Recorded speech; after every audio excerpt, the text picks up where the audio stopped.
bunch of notes for her because Michelle has such an amazing record of achievement that I couldn't memorize it all before I came up here.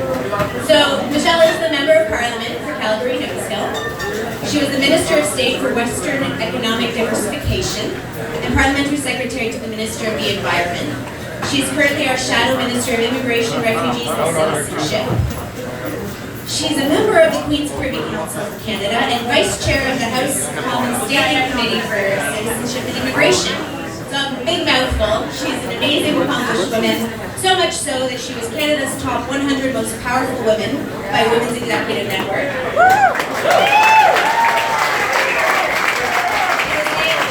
Canada's top 40 under 40. And twice by Maclean's Magazine's Parliamentarian of the Year Rising Star, calling her one of the government's most impressive performers.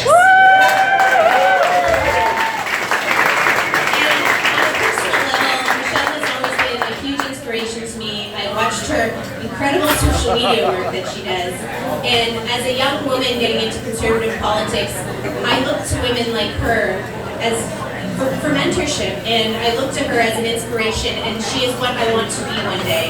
And so it brings me great privilege and honor to welcome Michelle to the stage.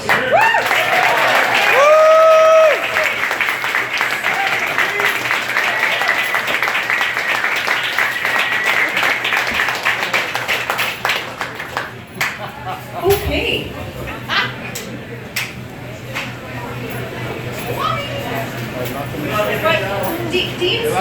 Dean started with the important point.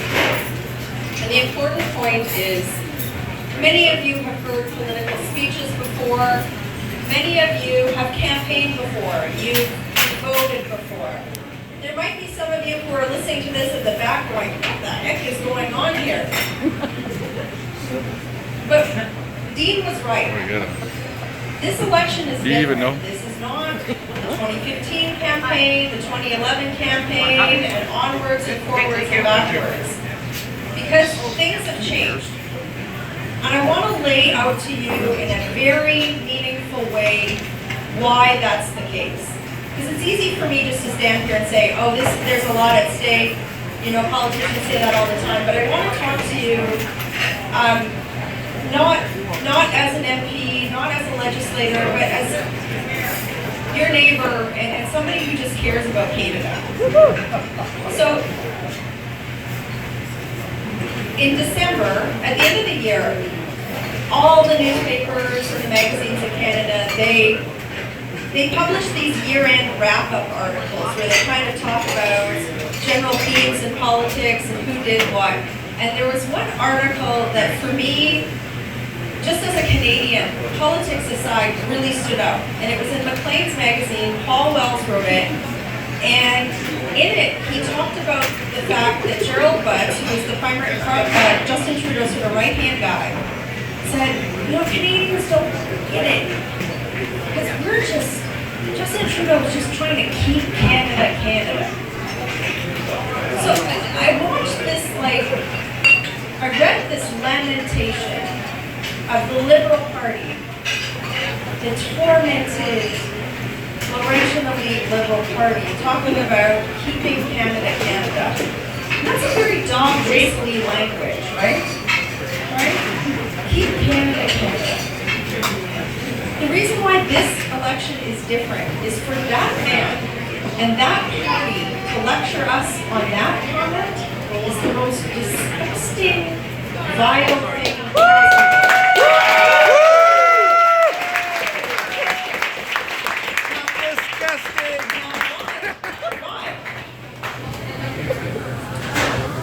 There are those of you who are in here who may have served with Canada's armed forces. I'm about to get married. I'm marrying a veteran of the American military, but nonetheless.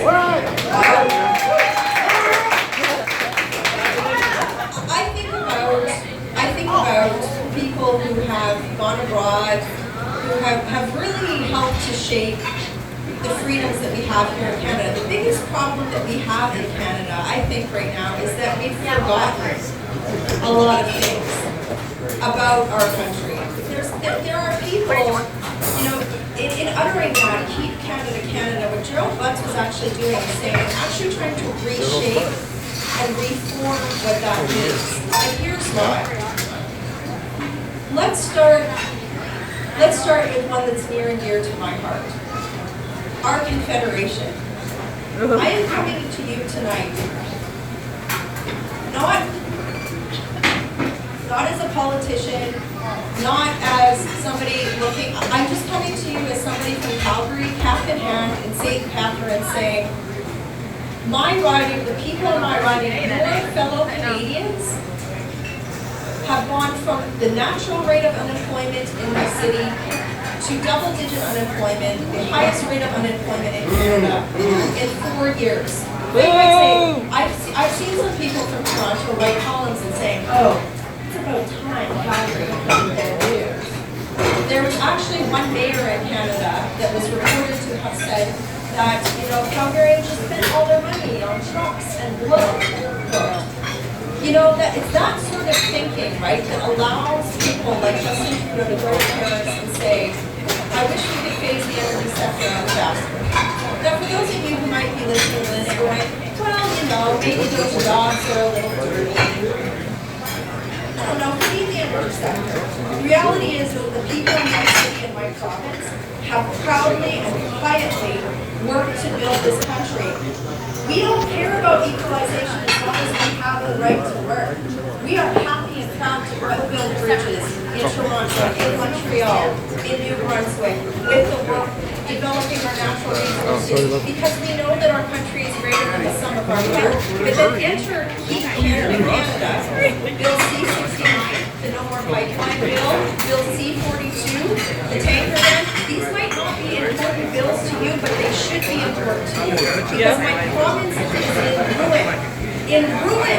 I have had women in my office in tears because they've had to go into prostitution because their husband hadn't worked in 2 years. Calgary is at a we went from about a 0% vacancy rate in downtown Canada to over 50, downtown Calgary to over 50% this year. That's not, Canada is about quality of opportunity and building our economy for generations to come. Sustainable resource development, but it's what we are known for compared to countries like Saudi Arabia or Venezuela.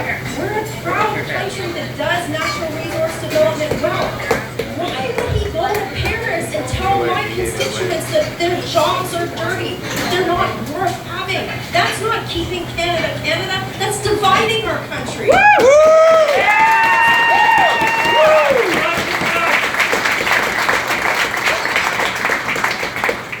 Now, I can say the same thing looking to you all here in Southern Ontario. What has that man done for the economy here? Nothing in Sarnia. What has he done in 4 years with the Americans? I've got the stage, boss.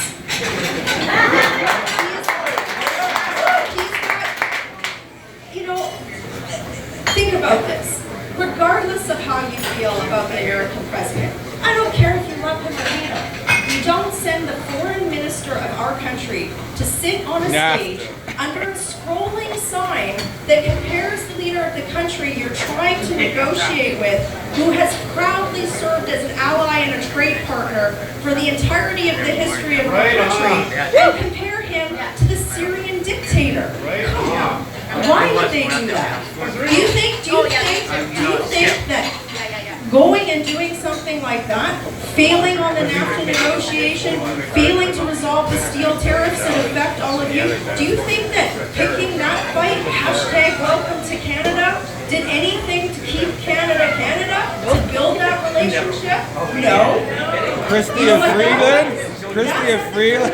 What's at stake in this election? Point number one, you've got a guy that fundamentally has forgotten what the role of Prime Minister, even what the role of a member of Parliament is. I'm not above you. I'm not a celebrity. I'm beneath you. You pay my salary. I am here to serve you. That's his job. Woo! Bye-bye, And that alone, keep Canada. Oh, he's still there. Parliamentarian, of a local leader, of a prime minister, is to put the needs of the country first, foremost, far above yourself in every single instance. And this guy, time and time again, has taken the opportunity to take a picture, a magazine cover, a TEDx speech, whatever it is, as opposed to making the hard, tough, principled leadership positions that put our country first. I don't care how you vote. Policy aside, that is not the actions of a servant leader. That is the action of somebody who puts their ego before their country. And that is wrong. That's not keeping Canada, Canada. I could go on and on. The great thing about our country is the fact that we have equality of opportunity. I'm proud to stand as a woman in Parliament, looking to help Christina get elected. Another strong woman on her own merit. She has worked in this far. She has worked hard. She's gone abroad. She's helped people. She stands on her own merit. And then I've got this guy who I have to look at every day to stand and go, I'm a feminist.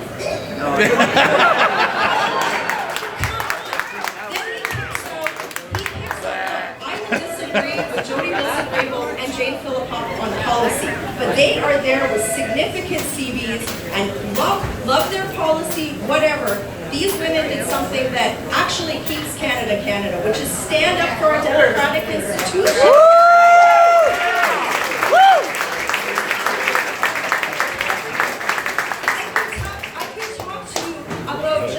I could talk to you about the experience I had standing in the House of Commons for 3 weeks and being called an ambulance chaser because we wanted to keep Terry McClintock's killer in a medium security prison with bunkers. And ambulance chasers. Come on, I could talk to you about justice. I could talk to you about foreign policy. I could talk to you about the fight, the fact that they have taken the discussion on preventing violence and ported it over into an American-style debate on firearms that does not exist in this country.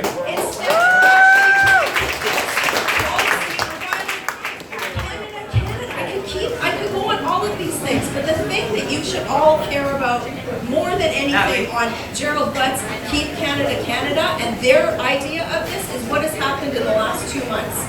I do not care if you are sitting here and you vote NDP or Green or Liberal. We all need to stand together on one principle, and that is the fact that when we lose the rule of law, when we lose the independence of our democratic institutions, this country, everything that everyone has fought for, everything that you and I think will exist, does not exist. And you say, oh, it's not that. Yes, it is. Democracy, I have a friend. He leads the opposition party in Serbia. Okay? Kind of a tough job. And he actually went through revolutions, and he said something to me that will always stick with me, and that is, Michelle, democracy does not die in a giant fiery explosion. It dies when people think that it can't die, and they're apathetic, and they don't do anything about it. So,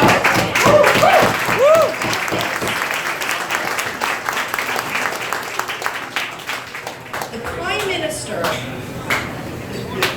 stands accused of directly interfering in the independence of our judiciary on a case related to major, large-scale corporate bribery. You know what?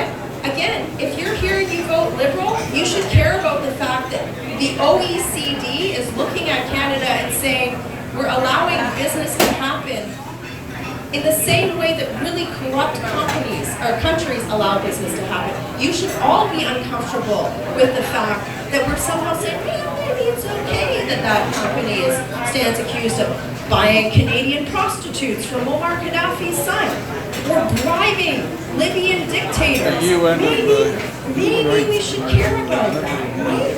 But the fact that he stood up and tried to interfere in an independent judicial decision on this, that's what he's alleged to have done. That's something that every single one of you should care about, because if he's going to do that to his friends, what's he going to do to his enemies, right? That's not keeping Canada, Canada. We can argue on policy. We can argue on whatever. But if we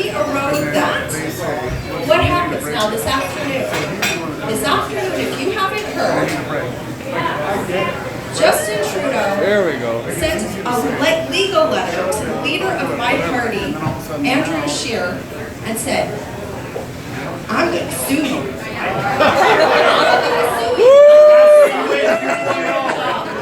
Now, in all seriousness, put everything aside.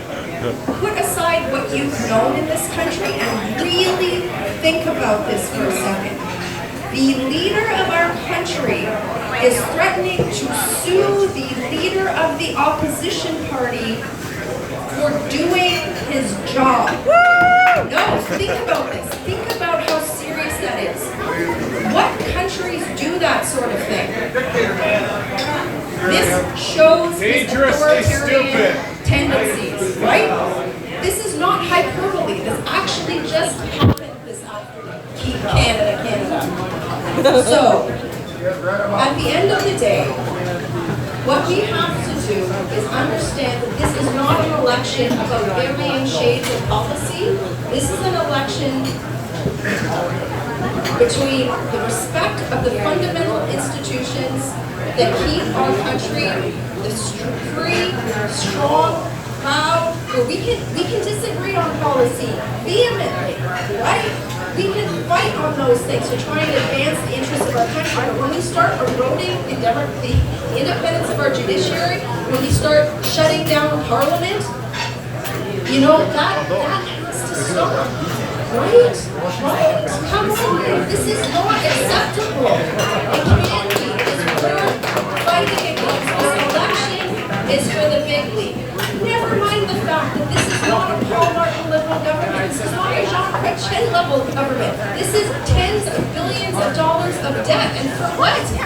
Where's your gold-plated rocket ship to the moon, St. Catharines? I don't see it. I don't see it here. I don't see your new bridges. I don't see your new roads. I don't see your new hospitals. I don't see your new schools. I don't see greenhouse gas emissions reducing. I see higher taxes, higher debt, and for what? A man who puts his ego first before your needs, and that needs to stop. So how do we do this? If you have never, no, it's not just voting. Nope, you're wrong. Because he has put $600 million into the Canadian media in a fund that he picks who gets it and under what circumstances. He has changed Canada's election laws, so you don't have to vote with ID.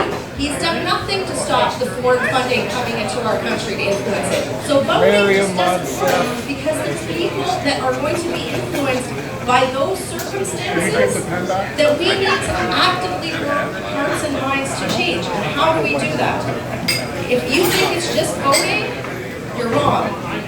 It's sharing social media posts, right? It's getting out there. It's putting your own voice on these issues. It's talking to your friends and neighbors, but more than that, it's coming out with us when we go door to door and convince people that what has to change. If you never knocked on a door with a candidate, you better get off the couch on this election. It's not going to happen unless you get out and work. And Dean and I, you know, we're out here with Christina. We're fighting the big funds that's coming in from other countries. We're fighting that every day. You've got to donate. I mean, Christina is, you know, I have to make the pitch because you know what we're fighting? We're fighting $600 million, man. Right? So it's not just about voting. You need to amplify your voice and get out and change door by door by door. And I'll tell you this, you are not alone. In the last 10 days, I have been in Vancouver, Montreal, Toronto, Calgary, Winnipeg, Terrace, Smithers, Kitimat, BC, and in every city, in every place, there is a room that looks like this where people are there and are going to do the same thing as you. A movement, this is where Justin Trudeau's weakness, this is where we overcome him. Because he has built his movement on the strength of what?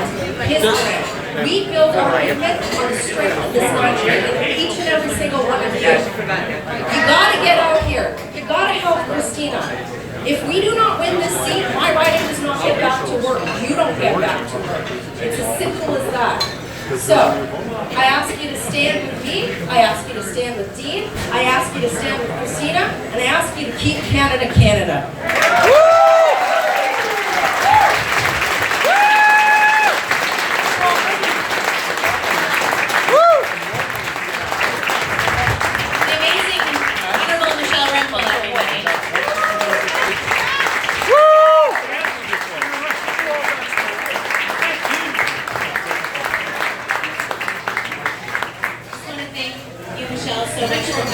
today. I know that every one of us in this room is just in awe of the way that you are able to break down those intricate policy to a level where the general actual person can understand it. And that's what we need to do more of. And like Michelle said, she has an amazing social media following. Follow her if you don't. And share. Yes, and me, of course.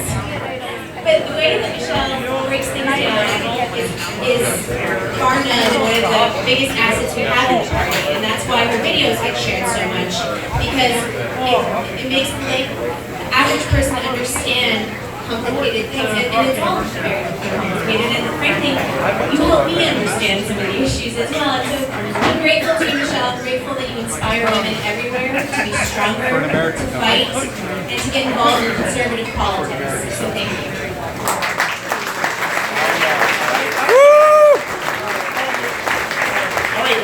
Fired up after those speeches. That was incredible, eh? Yeah, well, they said some very important things tonight. And one of those things that Michelle talked about was about donations. And that's about how we wrote our campaign. We wrote this afternoon knocking on doors. That one that they got rid of, they bounced over back to We want 20 people. every 7. We want 50 people out knocking on doors. So make sure there's a sign-up sheet, hopefully, so you can give your information, because we want you guys out helping us, help knocking on doors. So Michelle also talked about contributions. So it takes money. It takes money for the literature. It takes money for the campaign office that we're hopefully opening this month. It takes money for all of those leaders to defeat Justin Trudeau in October of this year. So what we have coming up next week, actually, we have the Attorney General of Ontario, Caroline Mulroney, coming out on April 12th for a fundraiser. $200 a plate, and we have these sheets circulating. I believe they're selling at that table over there, so you can go see Donna and the hands over there. Sign up for this. We need this is a fundraiser for Christina, the Attorney General coming down. But whatever you can give, if it's $5, if it's $10, if it's $200, we need your support, we need your help, and really need you to come and volunteer. So please, I'm fired up after these two amazing women, conservative women in politics.